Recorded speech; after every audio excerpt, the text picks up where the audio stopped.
पुराने ज़माने के एक बादशाह ने गुलामों के बाज़ार में एक गुलाम लड़की देखी जिसकी बहुत ज़्यादा कीमत मांगी जा रही थी।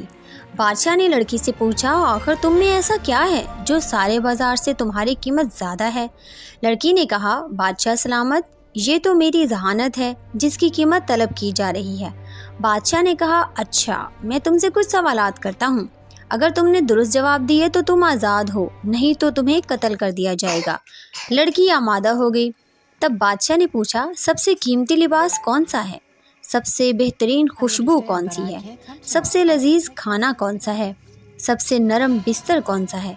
और सबसे खूबसूरत मुल्क कौन सा है? लड़की ने अपने ताजर से कहा, मेरा घोड़ा तैयार करो क्योंकि मैं आज़ाद होने लगी हूँ। फिर पहले सवाल का जवाब दिया, सबसे कीमती लिबास किसी गरीब का वो लिबास है जिसके अलावा उसके पास कोई दूसरा लिबास ना हो। ये लिबास फिर सर्दी, गर्मी, ईद, त्यौहार हर मौका पर चलता है। सबसे खूबसूरत खुशबू माँ की होती है, भले वो मवेशियों का गोबर ढोने वाली मजदूर ही क्यों ना हो। इसकी औलाद के लिए इसकी खुशबू से बेहतरीन कोई ना होगी। लड़की ने कहा, सबसे बेहतरीन खाना भूखे पेट का खाना है। भूख हो तो सूखी रोटी भी लजीज लगती है। दुनिया का नरम तरीन बिस्तर बेहतरीन इंसाफ करने वाले का होता है।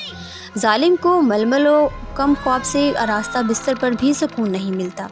ये कहकर लड़की घोड़े पर बैठ गई। बादशाह जो मबहूत ये सब सुन रहा था, अचानक इसने चौंक कर कहा, लड़की, तुमने आखिरी सवाल का जवाब नहीं दिया। सबसे खूबसूरत मुल्क कौन सा है?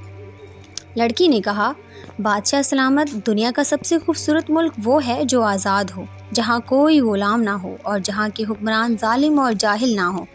लड़की के इस आखिरी जवाब में इंसानियत की सारी तारीख का किस्सा तमाम